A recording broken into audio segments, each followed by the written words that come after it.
ایک شہزادہ اپنی رعایا میں سے ایک غریب لڑکی کے حسن و جمال پر ایسا فریفتہ ہوا کہ کھانا پینا چھوڑ کر ہر وقت اس کے ہجر میں آہوزاری کرتا۔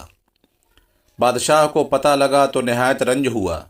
بعیں خیال کے عالم شہزادگی میں یہ کیفیت ہے تو تخت نشین ہو کر بعالم خود مختاری اللہ جانے کیا کیا ظلم کرے گا۔ چنانچہ وزیر با تدبیر سے اس کی اصلاح کے لیے صلاح و مشورہ کیا کہ شاید پند و نصیحت سے شہزادہ راہ راست پر آ جائے۔ وزیر نے بادشاہ کو تسلی دی اور بادشاہ سے چند روز کی مہلت طلب کی۔ ایک دو روز کے بعد تمام حالات متعلقہ سے واقفیت حاصل کر کے وزیر نے اپنی حکمت عملی اور زور و زر سے لڑکی کے تمام کنبے کو اپنی ملازمت محلات میں لے لیا اور لڑکی کو اپنی بیگم کی کنیز خاص مقرر کیا۔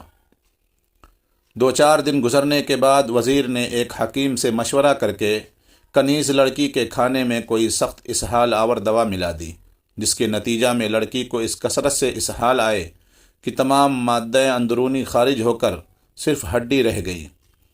حسب ہدایت وزیر اس کا تمام مادہ غلاظت ایک پاٹ میں جمع کر دیا گیا۔ وزیر نے شہزادے سے نہایت رازدارانہ طریقے پر بطور ہمدردی کہا کہ میرے ساتھ چل کر اپنی محبوبہ سے ملاقات کر لے۔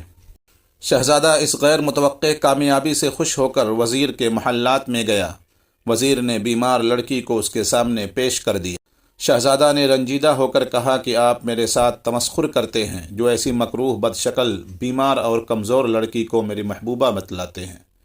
وزیر نے حلفیہ کہا کہ یہ وہی لڑکی ہے جس کے ہجر میں آپ اس قدر لاغر ہو رہے ہیں۔ شہزادے نے پوچھا، وہ تو نہایت حسین و جمیل تھی، اس کا حسن و جمال کہاں گیا؟ وزیر نے غلاظت بھرے پاٹ کی طرف اشارہ کر کے کہا، اس کا حسن و جمال اس پاٹ میں بند کر رکھا ہے۔ شہزادے نے متعجب ہو کر پاٹ کو جو کھولا تو اس کے تعفن سے غشی کی سی حالت ہو گئی۔ ہوش آنے پر وزیر نے کہا، اس حسن کی اصلیت یہی ہے جس پر کہ آپ اس قدر فریفتہ تھے۔ چنانچہ شہزادہ اس تمام واقعہ کی حقیقت سے باخبر ہو کر آئندہ اس قسم کی ناجائز حسن پرستی سے تائب ہو گیا۔ انسان کو چاہیے کہ ظاہر پر فریفتہ نہ ہو، کیونکہ اس کی اصل سراسر غلاظت کی پوت ہے۔ اسی طرح ایک شہزادہ اپنے محلات کی کنیز پر فریفتہ ہو گیا۔ شہزادہ کے زیادہ اصرار پر اس عصمت مجسم کنیز نے بظاہر رضامندی کے طور پر دریافت کیا کہ آپ کو میرے حسن میں سے سب سے زیادہ کون سی چیز پسند ہے؟ شہزادے نے کہا، اگرچہ تم سراپا تصویر حسن ہو، لیکن تمام اعضائے جسمانی میں مجھے تمہاری آنکھیں سب سے زیادہ پسند ہیں۔ یہ سنتے ہی لونڈی اندر گئی اور چھری سے دونوں آنکھیں نکال کر ایک تشت میں رکھ کر با ادب کنیزانہ شہزادے کو پیش کر دی اور آنکھوں جیسی نعمت بیش بہا سے ہمیشہ کے لیے محروم رہ کر اپنی عصمت کو محفوظ رکھا۔ شہزادہ پر اس غیر متوقع اور اس قدر جرأت مندانہ اقدام کا ایسا زبردست اثر ہوا کہ آئندہ کے لیے وہ ایسے گناہ عظیم سے ہمیشہ کے لیے تائب ہو گیا کہ میرے قتل کے بعد اس نے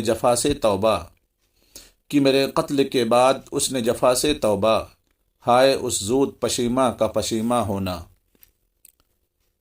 معزز سامعین، واضح رہے کہ جسم انسانی کے اجزائے ترکیبی یعنی چربی، فاسفورس، سوڈا، نشاستہ، شکر، پانی اور ہڈیوں وغیرہ کو فروخت کیا جائے تو ان کی مجموعی قیمت زیادہ نہیں بنتی۔ انہی اجزاء کا ظہور ترتیب زندگی اور انتشار موت ہے۔ زندگی کیا ہے عناصر میں ظہور، موت کیا ہے انہی اجزاء کا پریشاں ہونا۔ دعا ہے کہ اللہ تعالی ہمیں عشق فانی سے بچنے کی توفیق عطا فرمائے، آمین یا رب العالمین۔